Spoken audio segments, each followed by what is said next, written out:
Cheikh Souleymane Rouhili en dit, quelles sont ces 5 femmes à fuir, et vous me direz si c'est bien celle-là dont parle telle ou telle vidéo. Donc al-annana, on a dit kathiratul anin wa shakwa. Bah, c'est la femme qui fait que se plaindre. La femme qui est tout le temps en train de rechigner, de se complaindre. Comment on appelle ça en français? La femme qui se plaint beaucoup. Merdier qui me dit une casse-pied. Alors une râleuse, plaintive. Non, c'est pas capricieuse, pas ça. Chouineuse, mais chouineuse, je pense que c'est un peu familier. Alors c'est pas insatisfaite, c'est pas ici l'insatisfaite. Oh, c'est la femme qui se plaint beaucoup. La tarda bi shay'in. Elle n'agrée rien. Donc on pourrait dire oui, effectivement, l'insatisfaite. À la limite, la tarda bi shay'in, elle est insatisfaite. La yu'jibuha shay', rien ne lui plaît. Donc oui, je pense qu'insatisfaite, ça peut être pas mal. Rien ne lui plaît, elle n'agrée rien, elle est jamais contente, elle est toujours. Melek me dit aigrie, ça peut être pas mal aussi. Femme aigrie, c'est pas mal du tout. Wala takadu takunu murtaha ma'a zawjiha. C'est très rare de la voir épanouie, joyeuse, gaie avec son mari. Alors, Géniard, me dit Jerry, c'est pas mal ça, Géniard, qui gêne beaucoup. Fahadihi, la tatibu ma'aha al-haya. Une telle femme, on ne peut pas mener avec elle une vie heureuse, une vie épanouie, une vie paisible. Souvenez-vous ce qu'on disait dès le premier cours. Le but du mariage, c'est de vivre dans la paix avec son épouse. Comment tu veux vivre une vie paisible avec une épouse qui est jamais satisfaite de rien, qui est jamais contente, qui est toujours en train de se plaindre, de rechigner, de gémir?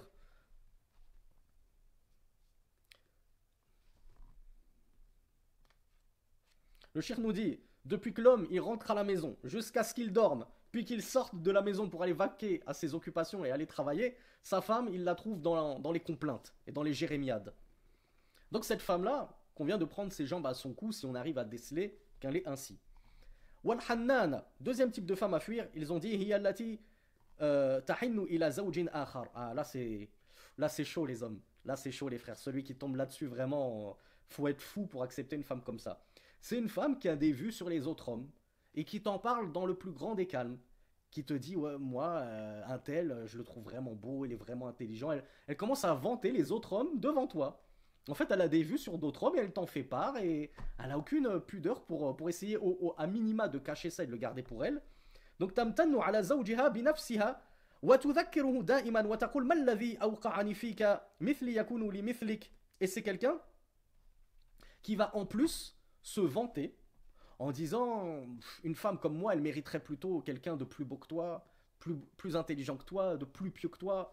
Moi, franchement, si tu me divorces, je sais que je retrouverais tellement mieux, il y aurait 10 hommes à ma porte qui se battraient pour moi. Donc c'est la femme qui, subhanallah, se vante auprès de son mari de mériter un meilleur mari que lui.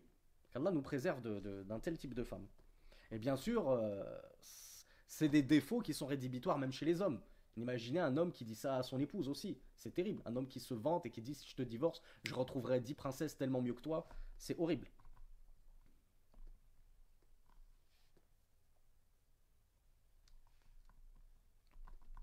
Troisième type. Alors comment vous l'appelleriez cette femme-là?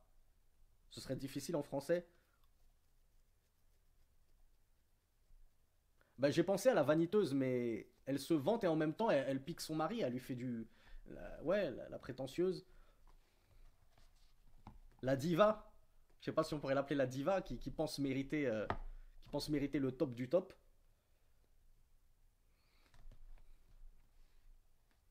Effectivement, il y a de l'arrogance là-dedans. Hautaine aussi, ça peut être ça. Troisièmement, al-haddaqa. قالوا هي التي ترمي بعينها إلى كل شيء وترغب في اقتنائه. إذا ذهبت إلى بيت جاءت إلى زوجها مقلوبة الوجه تقول فلان عندها وعندها ما شاء الله وأنا مسكينة إذا ذهبت إلى السوق أرادت أن تشتري كل شيء. Donc celle-là, troisième type de femme qu'il faut fuir, c'est celle qui désire tout. Elle est avide. Elle est avide de tout avoir. Elle désire tout. Elle veut tout acheter. Elle veut tout posséder. À chaque fois qu'elle se rend dans une maison, que ce soit chez une copine ou autre, elle revient chez son mari le visage abattu. Oh, cette sœur, je suis allé chez elle, elle a ceci, elle a cela. Et nous, on n'a rien. Moi, je suis une miskina, moi, je suis une pauvre. Tu me gâtes pas comme elle est gâtée, etc. Alors oui, il y a iPhone qui me dit la matérialiste, on pourrait la décrire ainsi. Yamine me dit l'ingrate, c'est effectivement la sœur qui est avide. Moi, je trouve que le meilleur mot, c'est l'avidité. Elle veut toujours plus, madame plus plus. Il lui faut toujours plus. Elle n'est jamais satisfaite de ce cas-là. Donc ça aussi, ça fait partie des femmes à fuir absolument. Et ça peut être, comme je vous l'ai dit, le défaut rédhibitoire. Elle peut être très très bien.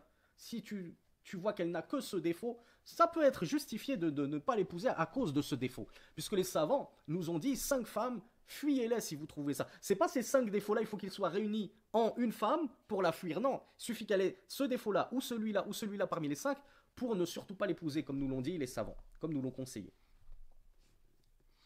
Et enfin, non, c'est pas. Enfin, le quatrième, al-barraqa, قالوا هي التي تشتغل بنفسها عن زوجها وبيتها لا يهمها إلا نفسها مشتغلة بنفسها وزينتها وأحوالها الشخصية عن زوجها وعن بيتها نستطيع أن نقول ما تسمى اليوم بالأنانية.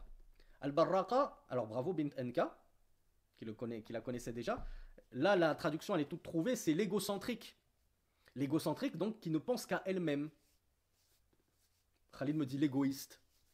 L'égoïste, elle est égocentrique, elle est narcissique, c'est sa petite personne avant tout, au point qu'elle délaisse son mari et son propre foyer pour ses intérêts personnels. Elle ne pense qu'à elle, à sa beauté, à son physique, à son confort, etc., au détriment de penser à son mari et à son foyer. Donc les grosses égocentriques narcissiques comme ça, également, rédhibitoires, critères, défauts rédhibitoires, à fuir de toute urgence. Et enfin la dernière, الشداقة وهي التي تتشدق بالكلام كثيرا فهي كثيرة الكلام قليلة السكوت. Là, les sœurs vont se dire oh mince, pourquoi il nous a parlé ce dernier type de sœur? C'est celle qui parle excessivement. Elle parle trop, elle ne se tait que trop peu. Alors, on va pas parler de bavarde, parce que bavarde, c'est pas forcément dans l'excès, et ça peut plaire à certains, ça met de l'animation, ça occupe les repas, mais les grosses pipelettes qui ne s'arrêtent pas, quoi. À un moment, t'as envie de mettre mute, t'as envie de mettre off, et le problème, c'est qu'il n'y a pas de bouton chez ces femmes-là, il n'y a pas le bouton off. Donc, à Shaddara, les grosses pipelettes, les jacassettes qui passent tout leur temps à jacasser sans discontinuité, ça fait partie, selon les savants, des critères rédhibitoires qu'il conviendrait que, pour lesquels il conviendrait qu'on délaisse une telle sœur.